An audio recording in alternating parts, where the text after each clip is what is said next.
میں یہ عرض کر رہا تھا میرے بھائی کہ مسلمان جو ہے وہ نمائندہ ہے کس کا؟ مذہب کا. اگر آپ مذہب پہ عمل نہیں کرو گے تو صرف یہ نہیں ہوگا کہ آپ مذہب پہ عمل نہیں کر رہے، بلکہ آپ کو دیکھ کر لوگ یہ سمجھیں گے کہ یہ اسلام ہے، حالانکہ یہ اسلام نہیں ہے. اسلام تو ایسا خوبصورت مذہب ہے، اتنا بہترین، اتنا خاندانی مذہب ہے. نبی صلی اللہ علیہ وسلم نے فرمایا ذاق طعم الایمان من رضی باللہ ربا وبالاسلام دینا وبمحمد صلی اللہ علیہ وسلم نبیا.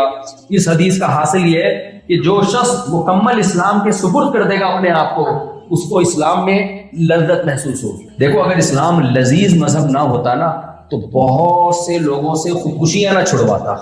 میں نے بہت دنیا میں سنے بھی ہیں اور بعض دیکھے بھی ہیں کہ وہ خودکشی کی طرف جا رہے تھے، تو جب دین کی طرف آئے نا تو ان کو خودکشی کا خیال ختم. خودکشی کا بہترین علاج ہی یہی ہے کہ اس سے نماز پڑھوانا شروع کر دو، آپ اس کو مذہب کی طرف لے آؤ. سویڈن میں 2 گورے جو ہے نا خودکشی کر رہے تھے، حضرت حاجی عبدالوہاب صاحب وہاں گئے ہوئے تھے، تو وہ 2 گورے خودکشی کرنے جا رہے تھے، کوئی تبلیغی پکڑ کے ان کو حاجی صاحب کے پاس لے آئے. تو حاجی صاحب نے کوئی اللہ رسول کی بات کی، کوئی ٹرانسلیٹر بیٹھا ہوا تھا، تھوڑی دیر میں وہ انہوں نے سروزہ لگایا، سروزے کے بعد چلہ لگایا، چلے کے بعد 4 مہینے لگایا، اب پتہ نہیں کیا کیا لگا رہے ہوں گے، مجھے نہیں پتا. تو چھوڑ دی خودکشی کا خیال انہوں نے. تو یہ جو لائف ہے نا غیر مسلموں کی، یہ تباہی ہے، یہ عیش و عشرت نہیں ہے، یہ ایسا عذاب ہے، ایسا وبال ہے.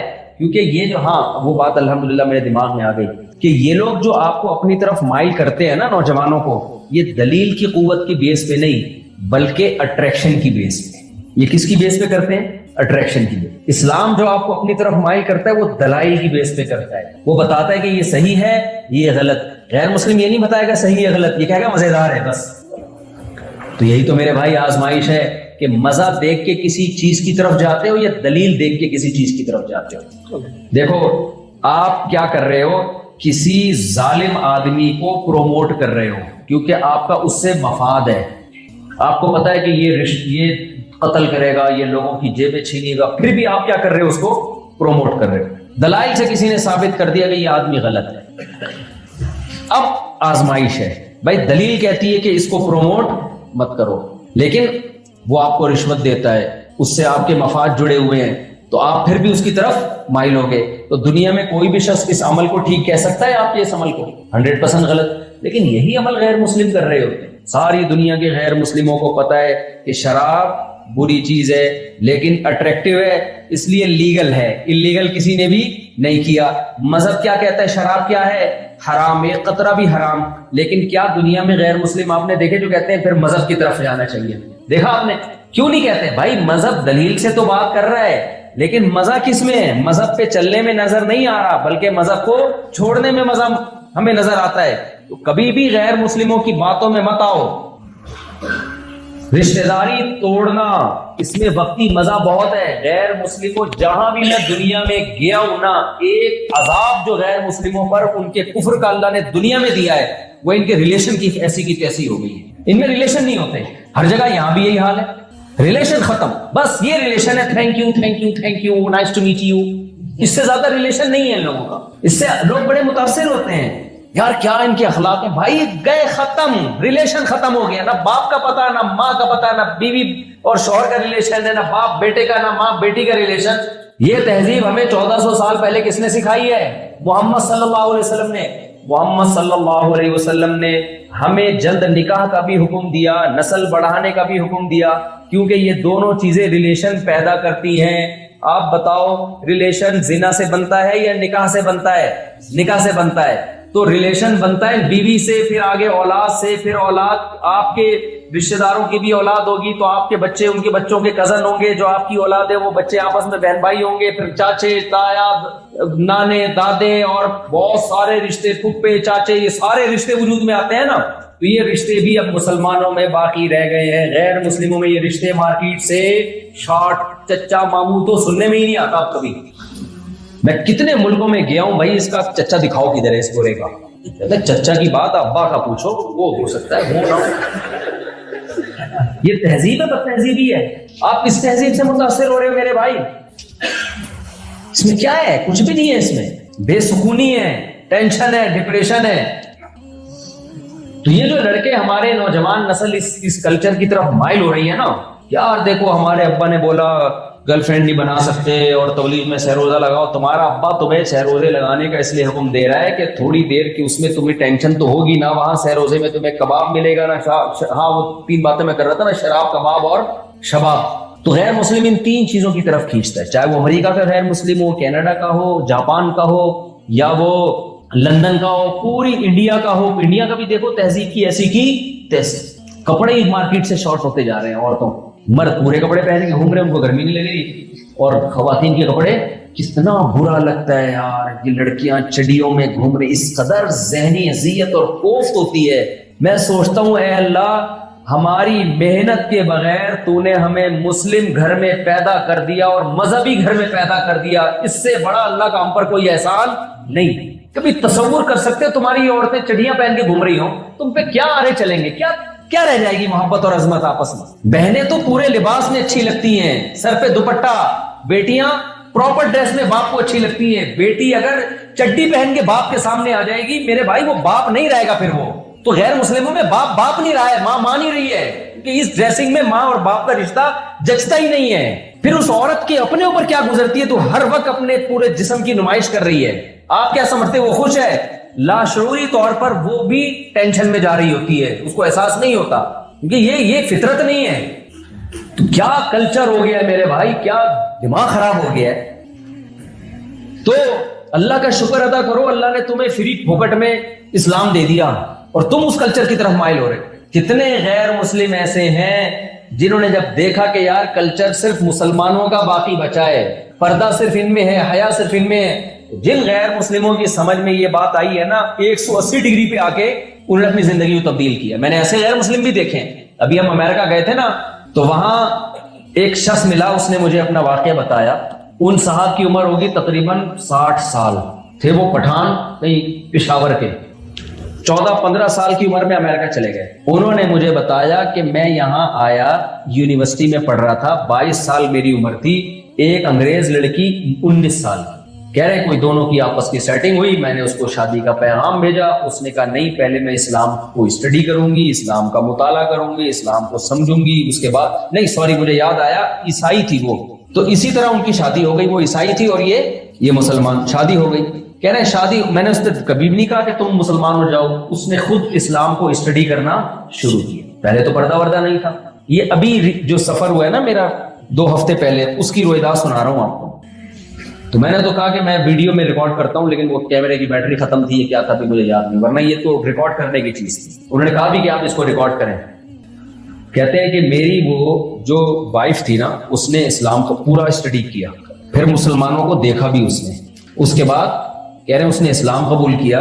کہہ رہے ہیں ایسا خاندانی پردہ کیا ہے اس نے. اب تو بیچاری ایجڈ ہو گئی، بوڑھی ہو گئی، 7 یا 8 بچے ہیں ان کے. کہہ رہے ہیں اس نے کہا کہ نہیں، اسلام میں نسل روکنا پسندیدہ کام نہیں ہے، اسلام خاندان بڑھانے کا حکم دیتے ہیں. وہ لوگ بھگتے ہوئے ہیں اپنی سوسائٹی کو، ان کو پتا ہے 2 بچے کا عذاب کیا نکلا ہے اس سوسائٹی میں. ہمارے جو لبرل سیکولر لوگ ہیں نا، دیسی لبرل، جن کا کام ہے صرف دم ہلانا، سمجھ رہے ہیں. کچھ لوگ ہوتے ہیں اپنی تحقیق وحقیق کچھ نہیں ہوتی، بس سوٹ ٹائی لگا کے انگلش سیکھ جاتے ہیں، تو لوگ سمجھتے ہیں بڑے محقق ہیں کیونکہ انہوں نے فلاں کتاب پڑھی ہوئی ہے گورے کی.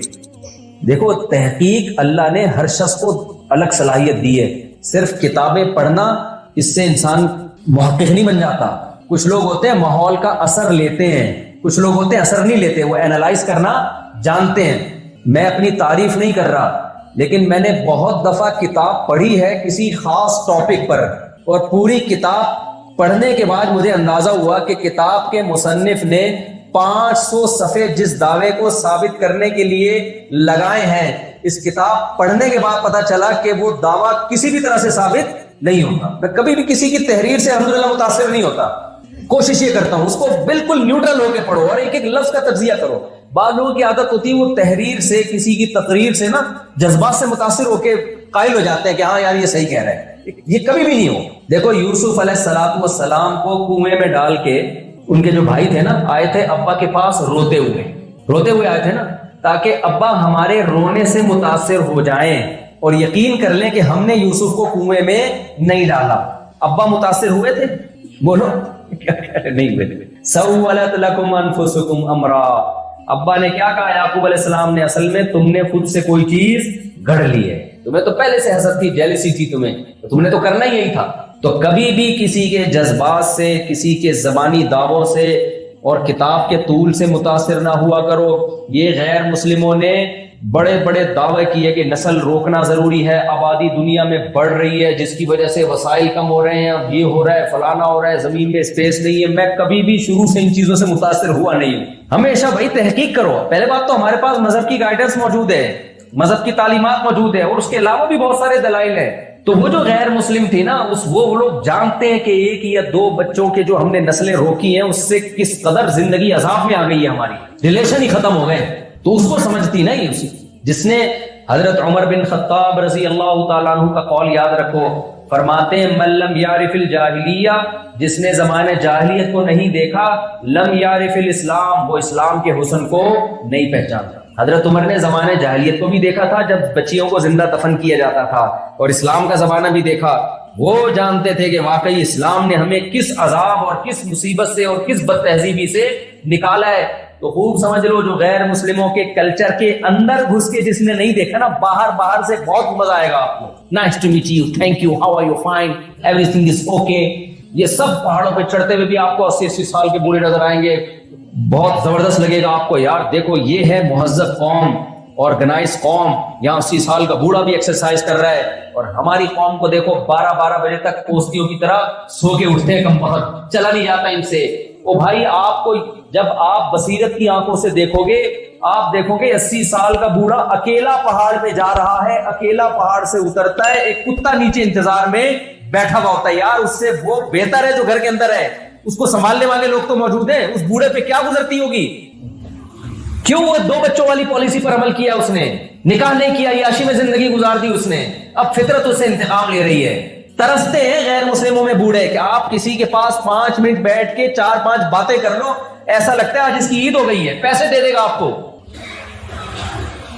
تو جس تباہی کو جو دنیا اپنی آنکھوں سے دیکھ رہی ہے نا، آپ اسی تباہی کی طرف آج کا نوجوان جا رہا ہے، اس پہ دلائی بھی لگا رہا ہے، یار یہ مولوی ہمیں پیچھے کی طرف دھکیل رہے ہیں، اور مولوی ہمیں ایسی باتیں کر رہے ہیں، کچھ نہیں ہوتا بھائی، پورے خاندان اور پوری سوسائٹیاں، پوری قومیں تباہ ہو جاتی ہیں۔ اور کمال کی بات یہ، جب انسان کی بصیرت کی آنکھیں اندھی ہوتی ہیں تو وہ تباہی کو بھی کیا کہہ رہا ہوتا ہے؟ کامیابی۔ جو تباہی نظر آ رہی ہوتی ہے نا، اس کو کیا کہہ رہا ہوتا ہے؟ میں امریکہ گیا نا، لوگ کہتے ہیں کیسا لگا، میں کہا باہر سے بہت اچھا لگا مجھے امریکہ، گھروں کے اندر سے بالکل بھی اچھا نہیں لگا۔ گھر باہر سے جتنے اچھے ہیں، اندر مسلمانوں کے گھر تو بہت اچھے ہیں، غیر مسلموں کے گھر ہی نہیں ہے میرے بھائی۔ صرف صفائی ستھرائی سے گھر تھوڑی بنتا ہے۔ لوگ کہتے ہیں اندر سے بھی ان کے گھر اتنے صاف، باہر سے بھی اتنے صاف۔ بھائی خالی دیواریں کچھ چمکا کے پوچھا لگا کے صاف کر دو، ڈیٹول سے دھو دو، تو کیا گھر بن جائے گا؟ وہ گھر تو افراد سے بنتا ہے۔ مسجدیں کیسے آباد ہوتی ہیں؟ نمازیوں سے ہوتی ہے نا، بچپن سے سنتے آئے ہیں نا، وہ ایک شعر ہے نا، مسجد تو بنا دی دم بھر میں ایمان کی حرارت والوں نے، من اپنا پرانا پاپی تھا، یعنی ہمارا دل پرانا پاپی تھا، برائیوں کا عادی تھا، برسوں میں نمازی بن نہ سکا۔ تو مسجدیں کس سے آباد ہوتی ہیں؟ صرف رنگ و روغن سے؟ نمازیوں سے بھی۔ تو گھر کس سے آباد ہوتے ہیں میرے بھائی؟ فرنیچر سے۔ بے وقوف ہے جو کہتا ہے فرنیچر سے گھر، ورنہ فرنیچر کی دکان میں چلے جاؤ پھر بھائی، گھر بنانے کی کیا ضرورت ہے؟ اگر آپ انگریزوں کے اندر کے گھر دیکھیں، غیر مسلموں کے اندر کے گھر اتنے لگژری، واش روم میں ایسے خوبصورت نل کے اور ایسی صفائی، اور جاپان میں جو ہے نا واش روم کے قریب جاؤ ڈھکن خود ہی اوپر چلا جاتا ہے، آٹومیٹک سسٹم، اس سے متاثر ہے، انہوں نے اتنی ترقی کی، اور ہمارے یہاں ڈھکن کھولنا پڑتا ہے۔ بہت سے واش روموں میں ڈھکن ہی نہیں ہے، ڈھکن ہی نہیں ہے بہت سے، اور پھر آگے کے مسائل، نل کا کھولو پانی نہیں آ رہا، اور پھر کنڈی نہیں ہوتی بہت سے واش روموں میں، کنڈی اتنی ہلکی ہوتی ہے۔ ایک واش روم تھا پبلک ٹوائلٹ، جو بھی جاتا گنگناتا اندر بیٹھ گیا، گانا گا رہا ہوتا۔ ایک آدمی بندہ باہر بیٹھا ہوا کہہ رہا ہے یار یہ کوئی کیا ہے، کوئی ان کی مذہبی رسم ہے، جو بھی اندر جاتا ہے گانا گاتا ہے۔ تو جب اس کی باری آئی نا، اندر گیا دیکھا کنڈی نہیں ہے، تو وہ بھی گانا گانے لگا تاکہ میری آواز باہر جائے، پتہ چلے بھائی دروازہ نہیں کھولنا۔ ان چیزوں کو لوگ کمپیئر کر رہے ہوتے ہیں۔ تو میرے بھائی اگر صرف واش روموں کے اچھے ہونے سے، لگژری بستر ہونے سے، کمرے میں ایئر کنڈیشن ہونے سے کوئی گھر اگر پرسکون بن سکتا تو پھر ہوٹلوں میں جا کے رہا کرو، گھر بنانے کی ضرورت بولو نہیں۔ جو 5 اسٹار ہوٹل ہے وہ اس سے زیادہ لگژری ہوتے ہیں۔ اتنی بڑی بھول ہم سے ہو رہی ہے کہ ہم ان گھروں کو دیکھ دیکھ کے اتنے خوبصورت بطخیں تیر رہی ہیں باہر، بہت زبردست ہے بھائی، لیکن یہ بہت اچھا جب ہے جب گھر کے اندر افراد ہوں اور وہ افراد بھی آپس میں ریلیشن ہو، ورنہ بہت سارے مزدور بھی ایک اپارٹمنٹ میں سو جاتے ہیں، اس سے گھروں میں سکون پیدا نہیں ہوتا۔ دبئی میں جاؤ، کمپنی جب بلاتی ہے نا بہت سارے مزدوروں کو ایک ایک اپارٹمنٹ دے دیتی ہے، کئی مزدور اس اپارٹمنٹ میں رہتے ہیں، تو آپ کہہ سکتے ہو کہ بھئی وہ بھی گھر بن گئے، نہ نہ نہ، وہ گھر نہیں بنتے، کیونکہ ان مزدوروں کا آپس میں ریلیشن نہیں ہوتا۔ آپ کا کیوں نہیں ہوتا بھائی ریلیشن؟ دوستی ہوتی ہے، وسیم کو پتا ہے یہ غفار ہے، یہ ستار ہے، یہ انڈیا سے آیا، یہ بنگلہ دیش سے آیا، فلاں سے آیا، ریلیشن بھی انڈی والی بھی ہے، پھر بھی وہ گھر نہیں بنتا۔ اس مزدور کا دل چاہتا ہے فوراً کہاں جائے؟ اپنے گھر جائے، کیوں نہیں بنتا؟ ریلیشن تو ہے، بلڈ ریلیشن نہیں ہے، خونی رشتہ نہیں ہے۔ تو یہ انسان کی فطرت ہے، اسے سکون کے لیے ریلیشن چاہیے، اور کون سا ریلیشن؟ خون والا ریلیشن۔ وہ خون ریلیشن اپنی اولاد سے ہوتا ہے، بہن بھائیوں سے ہوتا ہے، خالہ چاچے ماموں سے ہوتا ہے۔ تو یہ ریلیشن جب بنے گا جب بچے پیدا ہوں گے، بچے کم ہوئے ریلیشن اسی حساب سے مارکیٹ سے شارٹ ہو جائے گا۔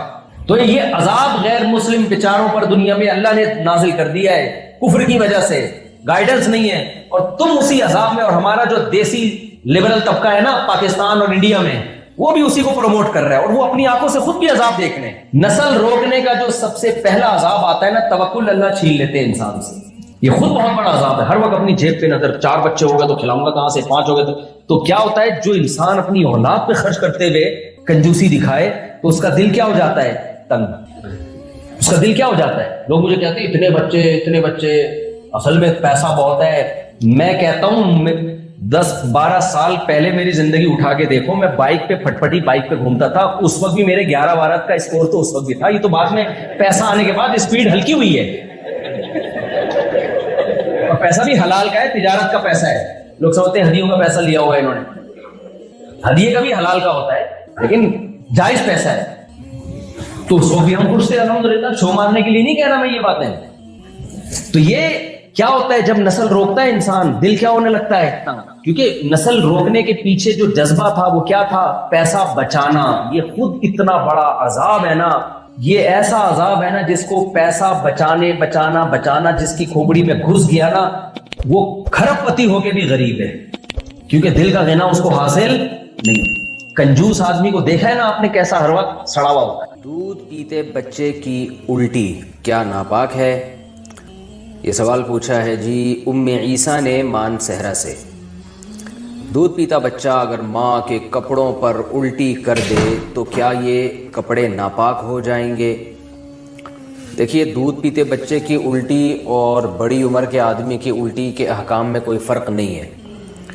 اگر منہ بھر کے الٹی ہوئی ہے، یعنی منہ بھر کا مطلب کہ بہت زیادہ الٹی ہوئی ہے اور منہ فل جیسے بھر جاتا ہے، تو چاہے بڑے کی الٹی ہو یا بچے کی الٹی ہو، دونوں ناپاک ہیں۔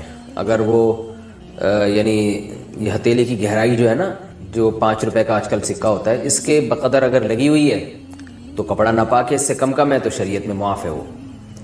اور اگر تھوڑی سی الٹی ہے تو چاہے چھوٹے بچے کی ہو یا بڑے کی ہو، وہ پاک ہے۔ اور عام طور پہ بچوں کو الٹی نہیں ہوتی، ابکائی سی آتی ہے، وہ جب دودھ پیتے ہیں تو تھوڑی سی وہ قے کرتے ہیں، وہ الٹی نہیں ہوتی، وہ تو وہی دودھ ہوتا ہے جو اوپر رکھا ہوا ہوتا ہے، وہی ریپیٹ ہو جاتا ہے، تو وہی واپس آ جاتا ہے، تو وہ الٹی نہیں ہے، وہ بالکل پاک ہے، اس میں وہم نہیں کرنا چاہیے۔ فجر کے بعد سونا کیسا ہے؟ فجر کی نماز کے بعد کیا سونا جائز ہے؟ علی صاحب ملیشیا سے۔ اسلاف میں بہت سے حضرات ایسے گزرے ہیں جن سے فجر کے بعد سونے کی ممانعت منقول ہے، البتہ قرآن و حدیث میں ایسی کوئی ممانعت نہیں ہے، ایسی کوئی دلیل نہیں ہے جس سے پتہ چلتا ہو کہ فجر کے بعد سونا ناجائز ہے۔ اسلاف اس کو ناپسند کیا کرتے تھے۔ اس لیے کیوں ناپسند کرتے تھے؟ اس لیے کہ اسلام نے جو ہمیں احکام دیے اور فطرت نے جو احکام دیے ہیں، اس سے یہ بہرحال پتہ چلتا ہے کہ یہ کوئی سونے کا ٹائم نہیں ہے۔ دیکھیے، اگر فجر کے بعد اسلام نے ہمیں سلانا ہوتا تو فجر کی نماز میں اٹھاتا کیوں ہمیں اسلام؟ یعنی یہ تو عجیب سی بات ہوئی نا، کسی کو اٹھا کے دوبارہ سلایا جا رہا ہے۔ تو اسلام نے فجر کی نماز رکھی ہے یہ بتانے کے لیے کہ یہ اٹھنے کا ٹائم ہے، اور فطرت بھی یہی کہتی ہے کہ آپ فجر کے بعد نہ سوئیں۔ پرندوں کو دیکھ لیں، جانوروں کو دیکھ لیں آپ، کہ پرندے صبح صبح کیسا چہچہانا شروع کر دیتے ہیں، بلکہ مرغا تو تہجد کے وقت سے ہی اذانیں دینا شروع کر دیتا ہے۔ اور آپ صلی اللہ علیہ وسلم نے فرمایا لا تسبوا الدیک فإنہ یؤذن للصلاۃ، مرغے کو برا مت کہا کرو، اس لیے کہ وہ اذان کے لیے، وہ نماز کے لیے جگاتا ہے۔ تو جو فطرت کہتی ہے اسلام وہی کہتا ہے، اور جو اسلام کہتا ہے فطرت وہی کہتی ہے، وہ یہ ہے کہ رات کو جلدی سوئیں اور صبح جلدی اٹھیں۔ اللہ تعالیٰ نے ہمیں جو رات ہے نا، قرآن سے پتہ چلتا ہے جعل لکم اللیل لباسا والنوم سباتا، کہ اللہ نے رات کو ہمارے لیے لباس بنایا، نیند کو کاٹنے کا ذریعہ بنایا، اور رات ہمارے لیے سونے کے لیے بنائی ہے۔ دن وجعلنا النہار معاشا، دن میں ہمیں کام کاج کے لیے پیدا کیا اللہ تعالیٰ نے۔ تو یہ غیر فطری بہرحال ہے، اور رسول اللہ صلی اللہ علیہ وسلم نے ترغیب بھی دی ہے کہ صبح اپنے کاموں کا جلدی آغاز کیا جائے۔ حدیث میں آتا ہے، آپ صلی اللہ علیہ وسلم نے فرمایا، صحیح حدیث ہے، بورک لامتی فی بکورہا، فرمایا میری امت کے لیے اللہ نے صبح کے وقتوں میں برکت رکھی ہے۔ صبح صبح کوئی بھی کام شروع کیا جائے گا تو اس میں برکت ہوگی۔ افسوس کے ساتھ کہنا پڑتا ہے کہ بہت سے غیر مسلموں نے اس پر عمل شروع کر دیا۔ چائنا میں آپ دیکھیں لوگ صبح صبح اٹھ جاتے ہیں۔ میں تھائی لینڈ میں تھا، فجر کی نماز کے بعد میں نکلا تو ساری مارکیٹیں کھلی ہوئی تھیں، تو جو کام مسلمانوں کے کرنے کا تھا وہ غیر مسلم کر رہے ہیں۔ ہاں البتہ یہ ہے کہ جب آپ رات جلدی سوئیں اور صبح جلدی اٹھ جائیں تو پھر دوپہر کو قیلولہ کریں۔ سونے کا ٹائم دوپہر کو ہے، اس کی بہت تاکید ہے قرآن و سنت میں، قیلوا فإن الشیطان لا یقیل، آپ صلی اللہ علیہ وسلم نے فرمایا قیلولہ کیا کرو، شیطان قیلولہ نہیں کرتا۔ اور صحابہ، تابعین، اسلاف سب کی سنت ہے۔ گورے یہاں تک لکھتے ہیں کہ جب مسلمانوں کی خلافتیں تھیں تو پورا اہل اسلام دوپہر کو کھانے کے بعد سویا کرتا تھا، تھوڑی دیر آرام کرتے تھے، اور اس سے بہت زیادہ انسان کو طاقت ملتی ہے، دماغی بھی، جسمانی بھی، سکون بھی ملتا ہے، اور وہ بہت تیار ہو جاتا ہے بہت دیر تک کام کاج کرنے کے لیے۔ تو جو سونے کا جو نیچرل ٹائم ہے وہ ہے عشاء پڑھتے ہی آپ سو جائیں، اور رات کو بہت جلدی اٹھیں آپ، یعنی 5 6 7 گھنٹے، 5 گھنٹے 6 گھنٹے، کسی کو بہت زیادہ سو لیا تو 7 گھنٹے سو جائے گا، تو 5 6 گھنٹے کی نارملی نیند پوری کرنے کے بعد آپ اٹھ جائیں، اور پھر فجر کی نماز سے 10 15 منٹ پہلے آپ تھوڑی دیر کے لیے ایک شارٹ نیپ جسے کہہ سکتے ہیں، بہت تھوڑی سی دیر آرام وہ کر لیں، وہ بھی سنت ہے۔ یعنی آپ رات بہت جلدی سو گئے، عشاء پڑھتے ہی بہت جلدی رات کو اٹھ گئے آپ، کیونکہ کئی گھنٹوں کی آپ کی نیند پوری ہو جائے گی اگر آپ عشاء کے بعد سوتے ہیں۔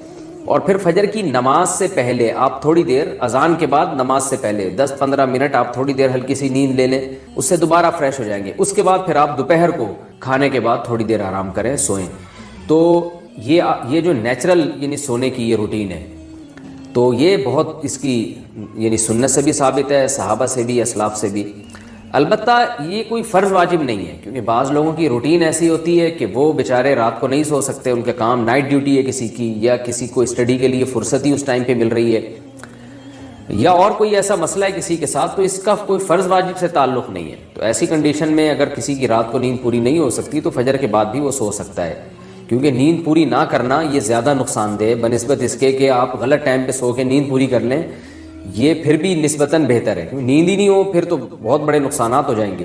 تو نیند تو روٹی سے زیادہ ضروری چیز ہے، تو اس لیے نیند پوری کرنے کے لیے اگر کسی کو مجبوراً فجر کے بعد سونا پڑتا ہے تو کوئی حرج نہیں ہے اس میں، لیکن نارملی اسلام نے اس کو پسند نہیں کیا ہے، کیونکہ اسلام دین فطرت ہے، تو حلال و حرام سے اس کا تعلق نہیں ہے، بہتر اور مستحب بہرحال یہ نہیں ہے۔ اور آپ صلی اللہ علیہ وسلم کی ترغیب بھی ہے کہ صبح کے وقت میں اللہ تعالیٰ نے میری امت کے لیے برکت رکھی ہے، تو اپنے کاموں کا فجر کے فوراً بعد سے آغاز کر دینا چاہیے، اور وہ وقت ایسے بھی ذکر و تسبیحات کا وقت ہے، یہ ایکسرسائز کریں آپ اس میں۔ اللہ تعالیٰ نے انسان کو جو زندگی دی ہے اس زندگی کے 2 پہلو ہیں، اور دونوں پہلو میں اس کو اصلاح کی ضرورت ہے، جیسے ایک مادی زندگی ہے اور ایک اس کی روحانی زندگی ہے۔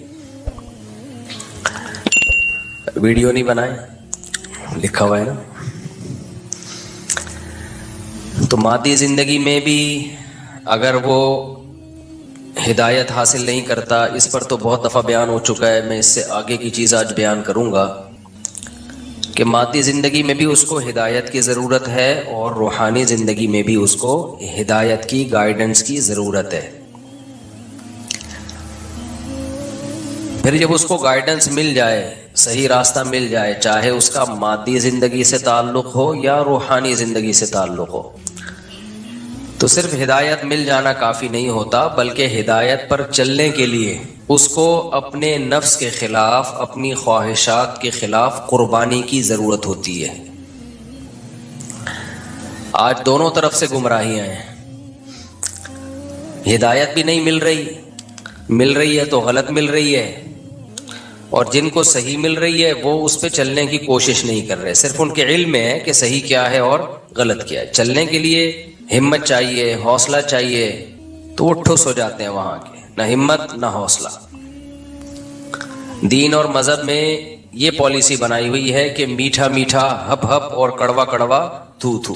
یہ مثال آپ نے اردو میں سنی ہوگی نا، کہ جو دین آپ کی خواہش کی تکمیل کا ذریعہ بنے بس اتنا تو دین صحیح ہے. جو دین آپ کے اگینسٹ جا رہا ہے وہ، اس کی عام مثال یہ ہے کہ میں نے بڑے بڑے مذہبی گھرانوں میں یہ چیز دیکھی ہے کہ صبح و شام شریعت شریعت شریعت، لیکن جب بہنوں کی وراثت کا مسئلہ آتا ہے تو پھر ڈیلے کرتے ہیں اس کو. آپس کے جھگڑے جب ہوتے ہیں تو پھر اللہ اس کے رسول کو حکم نہیں بناتے، اسلام سے فیصلہ نہیں کرواتے. صبح شام مولانا لوگوں سے جن چڑیل بھوت بھگواتے ہیں، جنازے بھی انہی سے پڑھواتے ہیں، پھونکے بھی انہی سے لگواتے ہیں، لیکن اپنے فیصلوں میں یہ نہیں کہتے کہ جی مولوی صاحب جو فیصلہ کریں گے وہ ہم مانیں گے.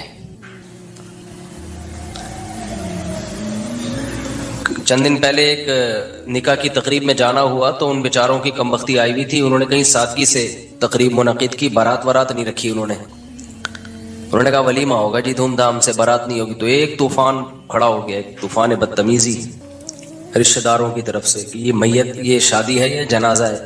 تو اسپیشلی مجھے بلایا انہوں نے کہ کچھ بات کر لیں ان کے سامنے. میں نے بات کی، میں نے کہا بھائی ولیمے سے پتہ چل جائے گا کہ یہ شادی ہے، جنازہ نہیں ہے. بارات سے نہیں پتہ چلتا. بارات تو غیر شرعی چیز ہے. میت پہ رسومات دیکھ لیں آپ. اچھے اچھے دینداروں کو ہم نے دیکھا ہے، صبح شام تقریریں بھی ہوں گی. اپنے بارے میں ڈر لگتا ہے کہ ایسا نہ ہو کہ ہم بھی عملی زندگی میں ناکام نکلیں. ہم بھی بڑی بڑی باتیں کر رہے ہیں، ممبر پہ بات کرنا آسان ہے، جب عمل پہ آتا ہے تو پتہ چلتا ہے بھائی. تو میں عرض کر رہا تھا کہ ہم اپنی خواہشات پہ چلتے ہیں. جہاں شریعت ہماری خواہشات کے اگینسٹ جا رہی ہے تو پھر ہم رسومات اور اپنی خواہشات پہ چلنا شروع ہو جاتے ہیں. تو شادی بیاہوں میں بھی دو موقع ایسے ہیں جس سے انسان کے دین کا پتہ چلتا ہے. دو موقع، ایک خوشی میں ایک غم میں.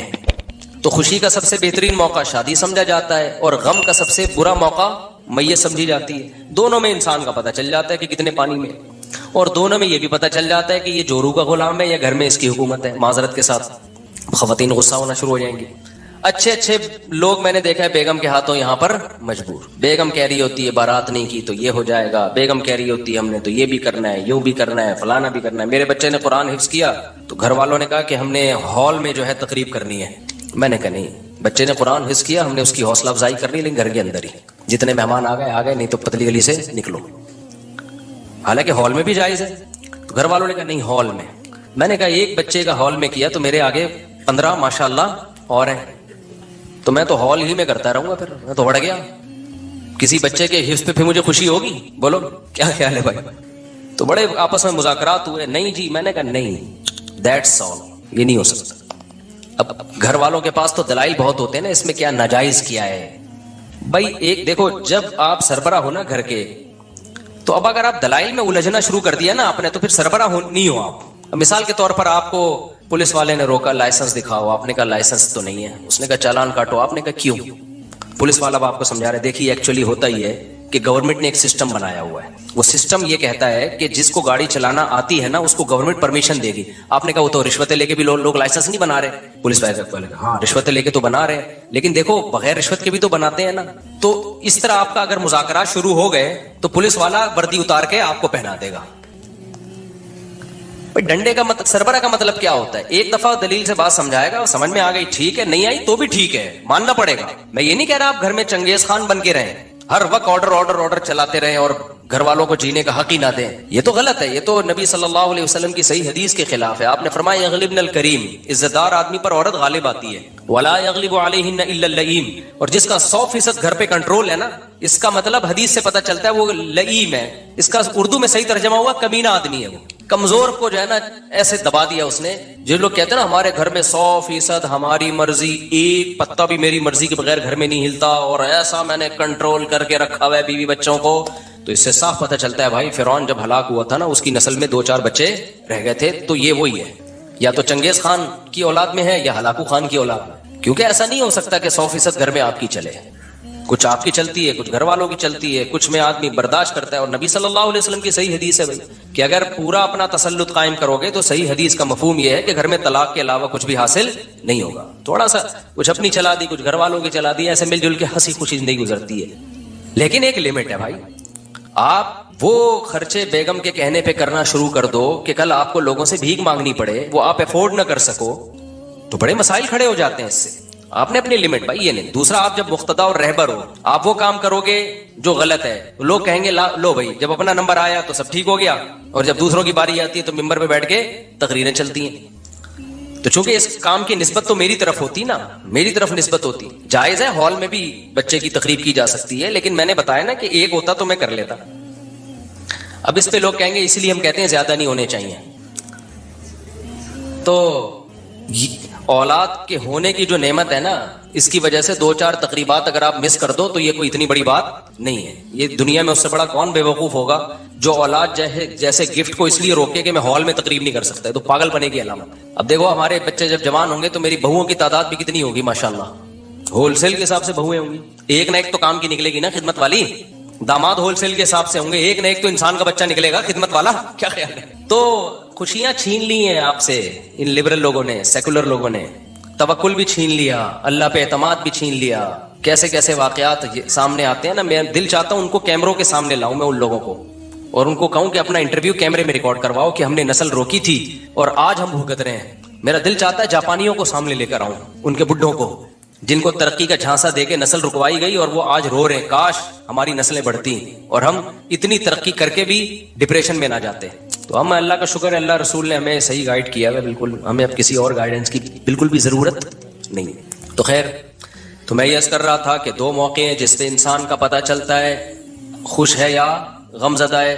ایک موقع کون سا ہے بھائی؟ خوشی کا موقع, ایک غم کا موقع. خوشی میں اکثر شادی کی مثالیں دی جاتی ہیں, آپے سے باہر ہو جاتے ہیں لوگ. اللہ میاں نے دیکھو انسان کی کیا مثال دی ہے, ان الانسان خلق ہلوعا اذا مسہ الشر جزوعا واذا مسہ الخیر منوعا. اللہ نے فرمایا انسان بڑا جلد باز ہے, اعتدال میں نہیں رہتا, ہر موقع پہ آپے سے باہر. میں حرم میں تھا, میں پچھلے سال عمرے پہ گیا نا, تو شیخ معیقلی کی تلاوت بڑی خوبصورت تلاوت کرتے ہیں وہ امام حرم میں, بڑا پیارا قرآن پڑھتے ہیں. تو اللہ کی قدرت کے میں جب پہنچا نا تو عشاء کی نماز کا وقت تھا, میں حرام میں تھا تو ڈائریکٹ نماز کھڑی تھی, طواف کا بھی موقع نہیں ملا. اب حرم کا منظر ہو اور ابھی آپ پہنچے ہو, تو امام حرم عشاء میں یہی آیت تلاوت کر رہے تھے. اور کمال کی بات ہے اس جگہ کھڑے ہو کر تلاوت کر رہے ہیں جہاں یہ نازل ہوئی آیت, مکی آیت ہے اور وہی نازل ہوئی ہے مکہ میں. وہ تلاوت کر رہے تھے جو میری کیفیت تھی وہ میں ہی جانتا ہوں. ان الانسان خلق ہلوعا, کیسا پیارا کلام ہے. اللہ کہتے ہیں ہم نے انسان کو جو بنایا ہے نا یہ بڑا جلد باز ہے, یہ کہیں بھی اعتدال پہ قائم نہیں رہتا. اذا مسہ الشر جزوعا, جب اسے مصیبت پہنچتی ہے بے صبری میں چیخو پکار شروع کر دیتا ہے, ہائے ہائے, جیسے کوئی خدا ہے ہی نہیں جو اس سے مصیبت کو دور کر سکتا ہے. جیسے یہ مصیبت آزمائش نہیں ہے بلکہ عذاب بن کے آئی ہے. جیسے پہلی دفعہ اسی کو مصیبت ملی ہے, اس سے پہلے تو آج تک کسی پر کوئی مصیبت آئی نہیں. یہ پڑھی لکھی قوموں میں ہمیں دیکھنے کو مل رہا ہے, فوراً ڈپریشن میں جاتے ہیں. اذا مسہ الشر جزوعا, فرمایا جب کوئی مصیبت پہنچتی ہے آپے سے باہر ہو جاتا ہے. میتوں میں دیکھو نا ایسے اچھل کے ہاں ہو کر رہے ہوتے ہیں. وَإِذَا مَسَّهُ الْخَيْرُ مَنُوعًا, فرمایا جب خوشی پہنچتی ہے کنجوس بن جاتا ہے, اپنی خوشیوں میں دوسروں کو شریک نہیں کرتا. پیسہ آ گیا نا اس فکر میں لگتا ہے کسی کو پتہ نہ چلے, ایسا نہ ہو مجھ سے چندہ مانگ لے, ایسا نہ ہو کوئی بیوہ آ جائے بہن کہ سنا تمہاری تنخواہ ڈبل ہو گئی ہے تو میرے بچے کیا ہیں, بھوکے ہیں. جب پیسہ آتا ہے خوشیاں آتی ہیں کنجوس بن جاتا ہے, اترانے لگتا ہے. دوسرے مقام پہ آتا ہے اترانے لگتا ہے, دماغ اوپر کی سیٹنگ کیا ہو جاتی ہے, آؤٹ, تکبر میں. اپنی قابلیت, میں ہوں, میری قابلیت. انٹرویو بھی دے رہا ہوتا ہے نا, ایکچولی میں نے اسٹرگل اتنی کی ہے, ایکچولی یہ اسٹرگل ہے, محنت ہے, آپ بھی اسٹرگل کرو آپ کو بھی ملے گا, یہ میری محنت ہے. شعبہ جب یہ کہہ رہے ہوتے ہیں نا اللہ کا دیا میرے پاس بہت کچھ ہے, تو اوپر سے زبان سے جملہ تو شکر والا ہوتا ہے, اندر سے شو مار رہا ہوتا ہے. ابے تو تیرے پاس ہے کیا, 2 ٹکے کے آدمی. مقصد یہ ہوتا ہے بتانے کا. سمجھتے ہیں کہ نہیں سمجھتے؟ جب شیخ معیقلی پڑھ رہے تھے نا, یہاں تک تو نارمل ہے, یہ تو اللہ نے جگہ جگہ قرآن میں کہا ہے. آگے جب انہوں نے یہ آیت پڑھی الا المصلین, یہ الا جو ہے نا ایک تلوار ہے. اللہ کہتے ہیں سارے انسان ایسے نہیں ہوتے, الا, ہاں کچھ لوگ ایسے ہیں جو نہ خوشی میں دیوانے ہو جاتے ہیں, اترانے لگتے ہیں, اور نہ غم کو اپنے اوپر مسلط کرتے ہیں. یہ وہ کون لوگ ہیں؟ الا المصلین, جو اللہ کو یاد رکھتے ہیں. اور یاد رکھنے کی سب سے بڑی علامت کیا ہے؟ نمازوں کو قائم کرتے ہیں. الذین هم علی صلواتہم یحافظون, عام نمازی نہیں, اپنے نمازوں کی حفاظت. نماز ایک سائن ہے. نماز اصل میں یہ بتانے کے لیے کہ اللہ ان کی زندگی میں ان ہے. جن کی زندگیوں میں خدا ہے نا, گاڈ ہے جن کی زندگیوں میں, وہ نہ خوشی میں اعتدال سے باہر نکلتے ہیں اور نہ غم میں وہ بے صبری کا مظاہرہ, کیونکہ ان کو پتا ہے خوشیاں بھی کس کے ہاتھ میں ہے؟ اللہ کے. غم بھی کس کے ہاتھ میں ہے؟ اللہ کے ہاتھ میں. تو جب سب کچھ اس کے ہاتھ میں ہے تو بھائی کبھی خوشی دے کے آزمائے گا, کبھی غم دے کے آزمائے گا. تو آپ سے باہر ہونے کی ضرورت نہیں ہے. خدا کی قسم, گورا اس نعمت سے محروم, جاپان والے اس نعمت سے محروم, آسٹریلیا والے اس نعمت سے محروم, نفسیاتی جتنے بھی ڈاکٹرز ہیں جو آپ کو ڈپریشن سے نکالنے کی کوشش کرتے ہیں وہ اس نعمت سے محروم, ایتھیس ملحد لوگ اس نعمت سے محروم. اس نعمت کا تعلق آپ کے ایجوکیٹڈ ہونے یا نہ ہونے سے, پڑھے لکھے ہونے یا نہ ہونے سے نہیں ہے. اس کا تعلق اس سے ہے کہ آپ کی زندگیوں میں اللہ کتنا ان ہے, آپ کی زندگیوں میں اللہ کو آپ نے کتنا انوالو کیا ہوا ہے. اور عملی طور پر اس کا ثبوت آپ کی نماز سے پتہ چلے گا. سمجھتے ہو کہ نہیں سمجھتے؟ تو جب اللہ پڑھا نا, وہ ایک تو وہاں کا ایک ان کی آواز خوبصورت, پھر وہ مقام, تو میں سوچ رہا تھا یار ایک یتیم پیغمبر جو نہ لکھنا جانتے جو نہ پڑھنا جانتے, کیسا خوبصورت کلام ان پہ آسمان سے نازل ہو رہا ہے, جس کو 1400 سال سننے کے بعد اتنا مزہ آ رہا ہے. تو جنہوں نے سید الانبیاء کے زمانے اقدس سے سنا ہوگا ان کو کتنا لطف آیا ہوگا. تبھی تو یہ مشرکین کہتے تھے یہ جادو ہے, جادو, ان ھذا الا سحر مبین, یہ کھلا ہوا جادو ہے. اسے سن کے انسان اس کی طرف مائل ہوتا چلا جاتا ہے. بھائی یہ جادو ہے. قرآن کیا کہتا ہے؟ جادو کے منتر ایسے ہوتے ہیں. کبھی کسی جادوگر کو آپ نے منتر پڑھتے ہوئے دیکھا؟ اس کی خود سمجھ میں نہیں آ رہا ہوتا کیا پڑھ رہا ہوں میں. ایک صاحب نے کہا میرے پاس سانپ کا منتر ہے, میں یوں پڑھتا ہوں سانپ کنٹرول. میں نے کہا ذرا پڑھ کے سنانا, تو پتہ نہیں اٹرم پٹرم جٹن دو ایک دم 2 2 دنی 4 کیا پڑھ رہے تھے. میں نے کہا یار اس سانپ کی بھی سمجھ میں نہیں آ رہا ہوگا. وہ پٹانگ پھینکتے جاؤ تو لوگ بے وقوف بن جاتے ہیں. تو الا المصلین الذین هم علی صلاتہم یحافظون دائمون, الذین هم علی صلاتہم دائمون. عام مسلی نہیں, ترخانے والے نمازی مارکیٹ میں بہت ہیں. اللہ کہتے ہیں وہ نمازی جو اپنی نمازوں پر قائم دائم رہتے ہیں. الذین هم علی صلاتہم دائمون والذین هم لفروجہم حافظون, فرمائے وہ لوگ جو اپنی شرمگاہوں کی حفاظت کرتے ہیں. یعنی اللہ ان کی زندگی میں پریکٹیکلی ان ہے, صرف زبانی خالی پیلی کے دعوے نہیں ہے. تو جس کی زندگی میں اللہ حقیقت میں ہوتا ہے وہ بے حیائی کے کاموں سے بچتا ہے, کیونکہ بے حیائی کو چھوڑ دینا بڑی قربانی ہے. یہ اللہ کی محبت کے بغیر ممکن نہیں ہے. الا علی ازواجہم او ما ملکت ایمانہم, فرمایا ہاں وہ اپنی خواہش حلال طریقے سے پوری کرتے ہیں, نکاح کرتے ہیں. فرمایا فمن ابتغى وراء ذلك فاولئک هم العادون, جو اس بیوی کے علاوہ کوئی اور راستہ تلاش کرے گا یہ لوگ اللہ کی حدود کو کراس کرنے والے ہیں. اور جو نکاح کریں گے چاہے ایک کریں چاہے 4 کریں, فانہم غیر ملومین. سبحان اللہ کی آواز آئی. پوری تقریر میں کہیں سے سبحان اللہ کی آواز نہیں آئی مجھے, اوپر سے آواز آئی نا سبحان اللہ کی. پوری تقریر میں میں نے حلوعہ والی آیت پڑھی, الا المصلین پڑھی, کہیں سے سبحان اللہ آیا؟ جہاں 4 شادی کی بات تھی وہاں سے آواز آئی ہے سبحان اللہ. اس کا مطلب تپے ہوئے سب ہیں, تپے ہوئے سب ہیں. تو اللہ تعالیٰ فرماتے ہیں فَإِنَّهُمْ غَيْرُ مَلُومِينَ, جو نکاح کرے گا بھلے 1 کرے 4 کرے اور اپنی خواہش اپنی زوجہ کے ساتھ اپنا تعلق رکھے گا, اللہ فرماتے ہیں فَإِنَّهُمْ غَيْرُ مَلُومِينَ, یہ لوگ قابل ملامت نہیں ہیں. لہذا اللہ سے آگے نکلنے کی کوشش مت کرو, زیادہ فنٹر بننے کی کوشش مت کرو کہ اس کمبخت نے دوسری کر لی تیسری کر لی, رکی نہیں رہا کمبخت, بریکیں فیل ہو گئی ہیں. بھائی اللہ بھی جس اللہ نے بنایا اس اللہ نے پرمیشن دی, جاؤ ایسی کی تیسے. تو اللہ کہتے ہیں یہ وہ لوگ ہیں کہ یہ نہ مصیبت میں حد سے تجاوز کرتے ہیں. اصل میں ان مثالوں سے نا جزیات سے کلیات سمجھانا مقصد ہے. اب آپ کہہ سکتے ہو جو نکاح کرتے ہیں اس کا صبر سے کیا تعلق ہے؟ بھائی تعلق یہ ہے کہ وہ نکاح اللہ کا حکم سمجھ کے کر رہے ہیں, نماز اللہ کا حکم سمجھ کے پڑھ رہے ہیں. اس کا مطلب ان کے سوسائٹی میں ان کی زندگی میں اللہ ہے. جس کی زندگی میں اللہ ہوتا ہے پھر وہ اعتدال سے زندگی گزارتا ہے, نہ پیسہ آنے کے بعد غریبوں کو گالیاں دینا شروع کرتا ہے, دماغ بھی نہیں خراب ہوتا اس کا, اور نہ غربت میں وہ ڈپریشن میں جاتا ہے. نہ خودکشی کی طرف جاتا ہے. وہ کہتا ہے یہ کس کی طرف سے ہے؟ اللہ کی طرف. صبر کرتا ہے وہ.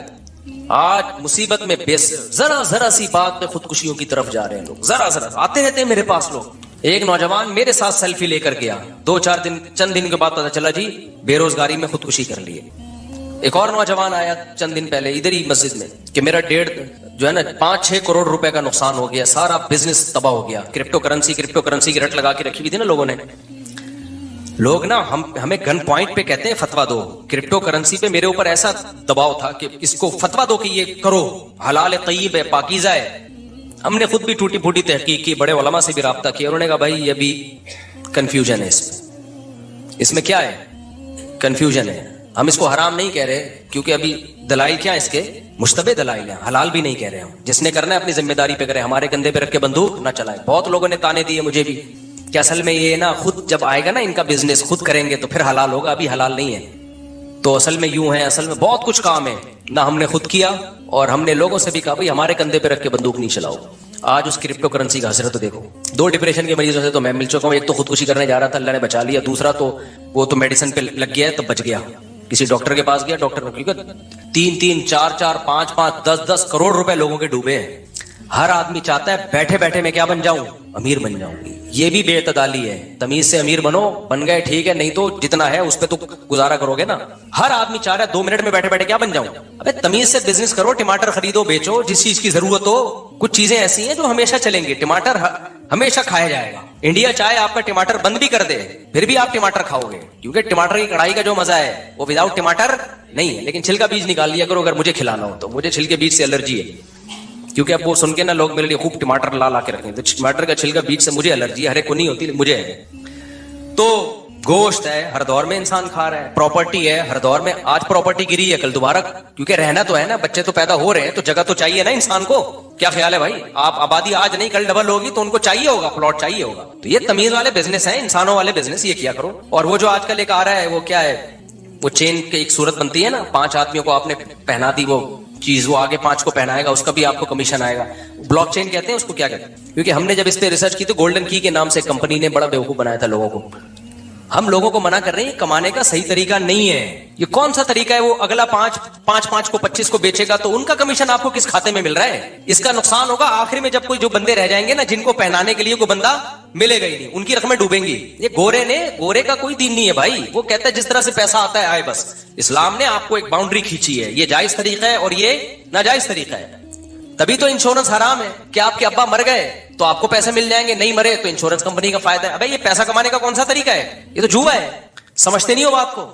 تو تبھی انشورنس کمپنیاں اگر یہ تعاون کر رہی ہوتی نا تو کبھی بھی آپ کے ٹی بی کے مریض کی بیمہ پالیسی, لائف انشورنس نہ ہوتی اس کی. وہ پہلے چیک کرتے ہیں بندے کے مرنے کے چانسز کتنے. اگر مرنے والا ہے بالکل بھی اس کے ساتھ تعاون, ان کو پتا ہے یہ ابھی پالیسی لے کے فوراً اگلے دن مرے گا, ٹھیک ٹھاک پیسہ اس کو دینا پڑے گا. وہ بالکل باڈی بلڈر ہو, اس کے ڈولے شولے بنے ہوئے, وہ فٹ فاٹ ہو بالکل, اس کو کہتے ہیں یہ آئے. جس کے بھی فی الحال وہ اس میں 150 اس طرح کے آ گئے تو انہوں نے کہا اگر ایک مر بھی گیا نا تو 99 کا پروفٹ تو ہمیں مل جائے گا. اب چونکہ اللہ کا قانون ہے, وہ اللہ تو پابندیاں لگاتے ہیں, انسان تو کہتا ہے جانے دو بھائی.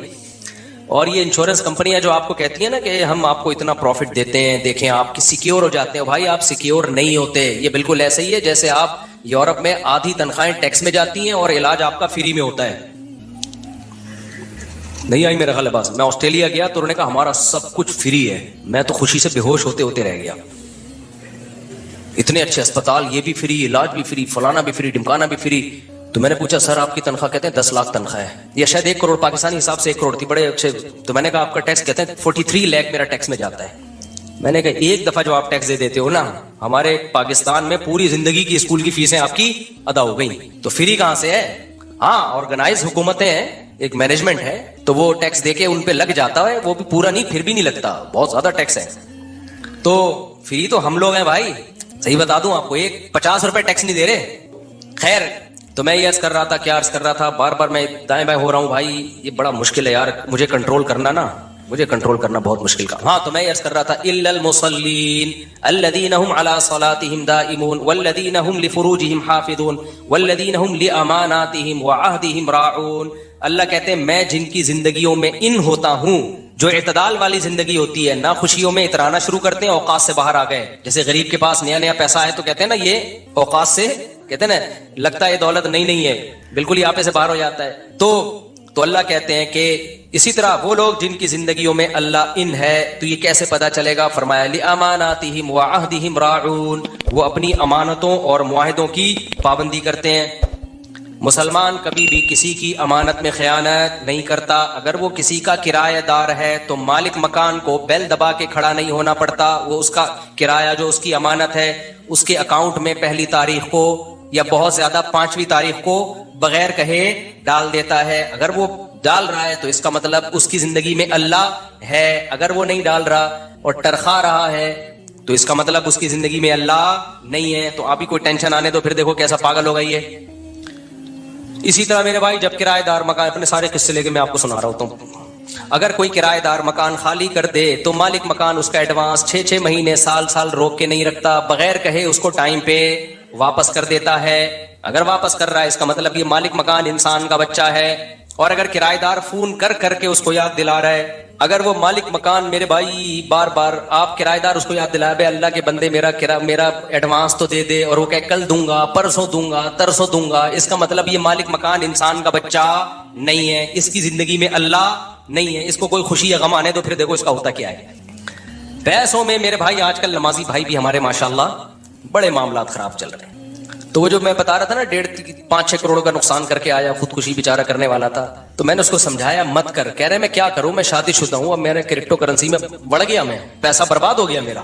تو میں نے کہا میرے بھائی آپ نے گناہ کیا, گناہ کا حل کیا ہے؟ 2 رکعت پڑھ کے اللہ سے توبہ کرو. تو اللہ سے رو کے معافی مانگو. رونا نہیں آتا, رونے جیسی صورت بنا لو. کتنا آسان کر دیا اللہ نے, کیونکہ رونا اپنے اختیار میں نہیں ہے. ہاں کچھ لوگ ہیں جن کے اختیار میں, جب چاہے بٹن دبائے رونا شروع کر دیں گے. ٹی وی پہ آتے ہیں نا شب برات پہ رو رہے ہیں, اس کے بعد ہنس رہے ہیں, وہ پتہ نہیں ان کو اللہ نے کیا صلاحیتیں دی ہیں. تو وہ ایکٹر لوگ ہوتے ہیں, مذہبی ایکٹر بھی بہت ہیں دنیا میں, سیاسی ایکٹر بھی بہت ہیں. بعض دفعہ جس نے مارا ہوتا ہے وہی رو رہا ہوتا ہے سب سے زیادہ جنازے میں. حقیقت یہاں ایکٹنگ بہت ہے, لیکن سچی مچی کا جو رونا ہے بھائی وہ اپنے کنٹرول میں نہیں ہوتا. تو اپنے کنٹرول میں تھوڑی ہوتا ہے جو سچی مچی کا رونا ہے. تو اب اللہ تعالیٰ کیا فرماتے ہیں؟ تو ہاں وہ جو تھا نا, میں چونکہ یہ واقعہ سنا دوں, اور بھی بہت سو کو خودکشی کے اللہ نہ کرے خیالات آ رہے ہوں, تو یہ سن کے نا ان کو موٹیویشن ملے گی, خودکشی کی طرف نہیں جائیں گے. اب وہ کروڑوں روپے ڈوب گئے, شادی شدہ آدمی ہے. میں نے کہا پہلے تو 2 رکعت پڑھ کے اللہ سے کیا کرو, توبہ کہ اللہ میں نے ایک دن میں کروڑ پتی بننے کی کوشش کی ہے, مجھے معاف کر دے. دنیا کو مسافر خانہ میں نے نہیں سمجھا. اور علماء منع بھی کر رہے تھے, کرپٹو کرنسی ایک رسک کی چیز ہے, ہوائی چیز ہے, ایک سافٹ ویئر ہے. تو کہہ رہے میں نے کہتے ہیں پھر اللہ معاف کر دے گا. میں نے کہا ہاں. کہہ رہے ابا تو نہیں معاف کریں گے نا, بیوی بچے کہاں سے تو نہیں معاف کریں گے نا. کہہ رہے جب گھر میں جاؤ تانے ملتے ہیں. میں نے کہا دیکھو اللہ نے انسان کو ایسا بنایا ہے کہ جب بار اس کی بے عزتی ہوتی ہے اور وہ برداشت کرتا رہے تو اس کی عزت خود بخود ختم ہو جاتی ہے, اور جب عزت ختم ہوتی ہے تو بے عزتی فیل ہونا ختم. حقیقت ہے. وہ ایک آدمی تھا نا, کسی محلے سے آیا, کہتا ہے اللہ کا بڑا فضل ہے میری عزت نہیں ہے اس علاقے میں. لوگوں نے کہا اس میں فضل کی کیا بات ہے؟ کہہ رہا اگر عزت ہوتی نا تو آج بڑی بے عزتی ہو جانی تھی. مجھ سے کام ایسا ہو گیا کہ بے عزتی. کہہ رہے پہلے سے عزت ہی نہیں تھی. دیکھو کوئی چرسی ہیروئن چی جوتے چراتا ہوا پکڑا جائے تو اپنی بے عزتی فیل کرتا ہے؟ وہ بالکل بھی فیل نہیں کرتا وہ. تو میں نے کہا میرے بھائی جب آپ چند دن ابا کے تانے سنو گے, ادھر سے تانا, بیوی کا تانا, بچوں کا تانا, تو چند دن صبر کر لو, کیونکہ وہ نہ گھر چھوڑ کے روڈ پہ سو سکتا ہے بھائی, بیوی بچے چھوڑ کے کہاں جائے وہ. تو میں نے کہا تھوڑے دنوں میں یہ ہوگا کہ آپ کو بے عزتی فیل ہونا, بے عزتی ہوگی فیل نہیں ہوگی, صحیح ہوگی مگر فیل اتنا خوش ہوا نا, صحیح بات, ایسا خوش ہوا مجھے لگا اس کے چہرے پہ باہر آ گئی. میں نے کہا چند دن کی بات, عادت ہو جائے گی, ہر وقت آنے. میں یہ سب بھگتا ہوا ہوں اصل میں, کیونکہ میں نے جب دوسری کی تھی نا تو میرے ساتھ یہی ہوا تھا, یہ سب پریکٹیکلی ہو چکا ہے میرے ساتھ. تو مجھے اپنی شروع میں بہت بے عزتی فیل ہوتی تھی, مجھے لگتا تھا دنیا کا سب سے برا آدمی اس کائنات میں میں ہوں. تھوڑے دن میں فیل ہونا ختم ہو گئی, تو اس کے بعد آٹو پہ سیٹ ہو گئے ہم, آٹو پہ ہو گئے. تو اللہ تعالیٰ کیا فرماتے ہیں کہ بھئی الا المصلین, ہاں والذین هم لاماناتہم وعہدہم راعون, امانتوں میں خیانت نہیں کرتے. 2 نمبر ہی نہیں کرتا مسلمان, معاہدوں کی خلاف ورزی نہیں کرتا. زبان سے کچھ بول رہا ہے اور دل میں نیت کچھ اور ہے. آج کل جو جتنی زیادہ ٹوپیاں کرائے نا اس کو اتنا صاحب کمال سمجھا جاتا ہے, جتنا جھوٹ بولے گا اتنا اچھا سمجھا جائے. تجارت میں تو اب اعتماد ہی نہیں رہا نا, یہاں کی پروڈکٹ. اچھا میرا ایک بیان چلا ہے کہ ہمارے مسالوں پر باہر ملکوں میں پابندی ہے, یہ فیس بک پہ بیان چلا ہے, اس پہ لوگوں نے نیچے کمنٹس کیے ہوئے یہ جھوٹ بول رہے ہیں, ہم نے تو بہت سارے اپنی کمپنیوں کے مسالے دیکھے ہیں. دیکھو جب ایک آدمی اتنے کانفیڈنٹلی کسی ممبر پہ بیٹھ کے دعویٰ کرتا ہے نا تو غلط نہیں کر رہا ہوتا. اگر آپ کو لگ رہا ہے کہ غلط کر رہا ہے تو آپ اس کی بات کو سمجھو, آپ اس کو صفائی کا موقع دو. ایک دم جھوٹ کے الزامات لگا دینا, میری دنیا میں کتنی ٹریولنگ ہوئی ہے تو میں اتنا بڑا جھوٹ بولوں گا کہ ان کمپنیوں کو بدنام کرنے کے لیے. باہر ملکوں میں جو مسالے مل رہے ہیں نا ان کا فارمولا چینج ہوتا ہے, سمجھتے ہو کہ نہیں سمجھتے؟ تو میں نے یہ نہیں کہا کہ ان کمپنیوں کو پر بین ہے, میں نے یہ کہا ہے کہ یہ والے مسالے باہر ان کمپنیوں کے نہیں مل رہے ہیں تو فارمولا چینج ہوتا ہے. یہاں جو آپ کے مسالے مل رہے ہیں ان کا فارمولا الگ ہے, باہر جو مل رہے ہیں وہ الگ ہے. یہ تو میں نے خود یہاں کے مسالوں کی بریانیاں بھی باہر کھائی ہیں, قورمے بھی کھائے ہیں, پیٹ نہیں خراب ہوتا, یہاں کھاؤ تو خراب ہوتا ہے. اور یہ تحقیق کی ہے پوری کہ وہ چینج ہے, کچھ چیزیں یہاں پر ایسی ڈالی جاتی ہیں ذائقہ بڑھانے کے لیے جو آپ کی صحتوں کا بیڑا غرق کرتی ہیں, لیکن ٹیسٹ اس سے گین ہو جاتا ہے تو پبلک پھوڑتی پھاڑتی ہے, کیونکہ وزیر خوراک کا پتہ ہی نہیں وہ مارکیٹ میں ہے کہاں پہ وہ. اور وزیر خوراک اگر بیچارہ آئے گا بھی تو 4 ڈبے اس کو فری میں دے دیں گے مسالوں کے. تو ان وزیر خوراک کے علاوہ کی بات کر رہا ہوں جو بھی موجودہ وزیر خوراک ہے. تو خیر, تو باہر ملکوں میں مسالے ہیں, پابندی کا مطلب میرا یہ نہیں تھا کہ یہ نام پہ ہی پابندی ہے, یہ میں نے بیان میں یہ دعویٰ نہیں کیا ہے. تو میں لوگوں سے بھی کہتا ہوں کہ تھوڑا سا اخلاقیات کے دائرے میں رہ کے کمنٹس کیا کریں. آپ یہ بول دیں کہ مفتی صاحب کو غلط فہمی ہوئی ہے, یہ بولا جھوٹ بول رہا ہے یہ مولوی, اس طرح کہتا یہ مولوی جھوٹ بول رہا ہے, مجھے کیا جھوٹ بولنے سے ملے گا بھائی, جھوٹ بول رہا ہے یہ مولوی, جھوٹ بول رہا ہے یہ مولوی. یہ مسالے ہیں تو کوالٹی میں فرق ہے, کچھ چیزیں ایسی ڈالی جاتی ہیں جو باہر ملکوں میں پابندی ہیں تو وہ سارے مسالے اٹھا کے نا کنٹینر سمیت سمندر میں پھینک دیتے ہیں. وہ یہ پاکستانیوں کو کھلاؤ, یہ ان کی آنتیں ہی اس تیزاب کو ہضم کر سکتی ہیں, ہماری آنتیں ابھی اس قابل ہوئی نہیں ہیں. تو گند ہے جو ہم لوگ کھاتے ہیں, کھا لیتے ہیں, ہم بھی کھا لیتے ہیں جا کے ہوٹلوں میں, لیکن اس کے فضائل کم از کم نہ سنایا کریں. اور یہ کیوں ہو رہا ہے؟ اس آیت کی مخالفت, لِأَمَانَاتِهِمْ وَعَهْدِهِمْ رَاعُونَ, معاہدوں کی پابندی, امانتوں میں خیانت. جب کوئی بندہ ہوٹل میں کھانا کھانے کے لیے جاتا ہے تو وہ بھی تو ایک آپ پر اعتماد کر کے گیا ہے نا, کیا خیال ہے بھائی؟ تو اس کو اگر آپ صرف ٹیسٹ کے لیے نقصان دہ چیز کھلانا شروع کر دیں تو یہ بھی تو اس کے ساتھ خیانت ہو رہی ہے, وہ آپ پر اعتماد کر کے آیا آپ کے ہوٹل میں. تو یہ خیانت ماشاءاللہ طبیعت سے چل رہی ہے ہماری سوسائٹی میں. تو الا المصلین, یہ میں بتا رہا تھا کہ وہ جب انہوں نے پڑھا نا الا المصلین تو کیسا پیارا کلام ہے. تو خیر جلدی سے بات کو سمجھ